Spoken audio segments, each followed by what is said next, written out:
প্রিয় দর্শক আসসালামু আলাইকুম। এই যে স্ক্রিনে যে ছেলেটাকে আপনারা দেখতেছেন, ছেলেটার নাম হচ্ছে মোস্তফা। মোস্তফার মা মোস্তফাকে বারবার নিষেধ করেছে, বাবা তুমি মোটরসাইকেল কিনে বাড়িতে আনবা না। তুমি মোটরসাইকেল তোমার চালানোর দরকার নাই। মোস্তফার মা মোস্তফাকে বারবার নিষেধ করেছে যে তুমি মাত্র এসএসসি পাস করেছো, তোমার মোটরসাইকেল চালানোর কোনো প্রশ্নই আসে না, তোমার মোটরসাইকেল কেনার দরকার নাই। কিন্তু মোস্তফার মায়ের কথা শোনে নাই। না শুনে সে মোটরসাইকেল কিনে বাড়িতে নিয়ে এসেছে এবং বাড়িতে আনা মাত্রই কিন্তু মোস্তফার মা মোস্তফার বোনের বাড়িতে চলে গেছে, কারণ মোস্তফার সাথে ওই এক বাড়িতে তার মা ছেলে আর থাকবে না। কারণ তার মায়ের কথা হচ্ছে যে আমার ছেলে যদি মোটর সাইকেল চালায় আমি তার সাথে কথা বলবো না, আমি এই বাড়িতে থাকবো না, আমি আমার মেয়ের বাড়িতে চলে যাচ্ছি।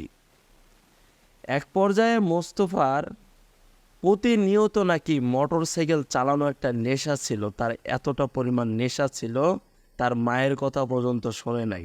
তার মা যে তার বাড়ির থেকে তার বোনের বাড়িতে চলে গেল, এটা কিন্তু মোস্তফা তার শরীরে লাগায় নাই। সে বুঝতে পারে নাই যে তার সাথে এত বড় একটি দুর্ঘটনা ঘটবে।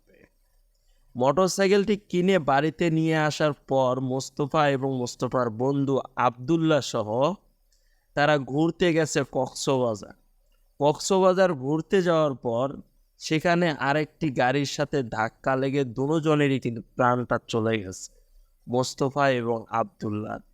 মোস্তফা সেখানে যে মারা গেল, মারা যাওয়ার পর তার লাশটা বাড়িতে আনার পর তাদের যে গ্রামবাসী লোকজন আছে সবাই অনেক কষ্ট পেয়েছে। কেউ এটা মেনে নিতে পারতেছে না যে এই মোস্তফা এত তাড়াতাড়ি চলে যাবে আমাদের মাঝ থেকে।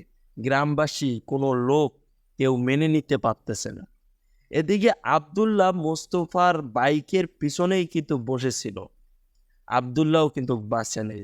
আব্দুল্লাহ হচ্ছেন একজন গাড়ির মেকানিক। আব্দুল্লাহর অনেক স্বপ্ন ছিল এবং আব্দুল্লাহ অনেক আশা করে তার বন্ধুর সাথে ঘুরতে বেরিয়ে গেছিল। কিন্তু আব্দুল্লাহ কিন্তু কখনো বুঝতে পারে নাই সে কিন্তু মারা যাবে। সে যদি বুঝতে পারতো তাহলে হয়তোবা যাইতো না।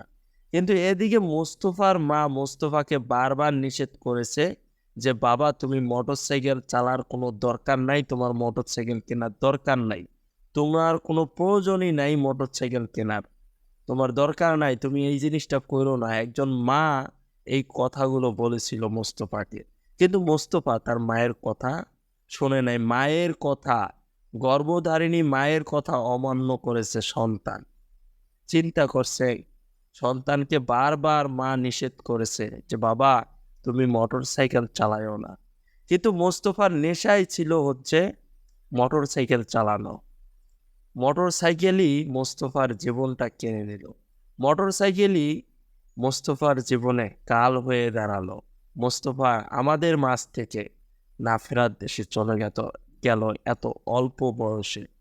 গ্রামবাসী কেউ মেনে নিতে পারতেছে না এই বিষয়টা। তো আপনারা যারা মোটর সাইকেল চালাচ্ছেন এবং সামনে আরো চালাবেন এরকম চিন্তা ভাবনা করতেছেন, আমি আপনাদেরকে বলতেছি ভাই, গাড়ি চালান, গাড়ি চালান, না করতেছি না, একটু দেখে শুনে সাবধানে চালাবেন প্লিজ। না হলে এরকম মোস্তফার মতো আপনাদেরকেও আমরা হারাবো। আমরা আর কোনো মোস্তফাকে হারাতে চাই না।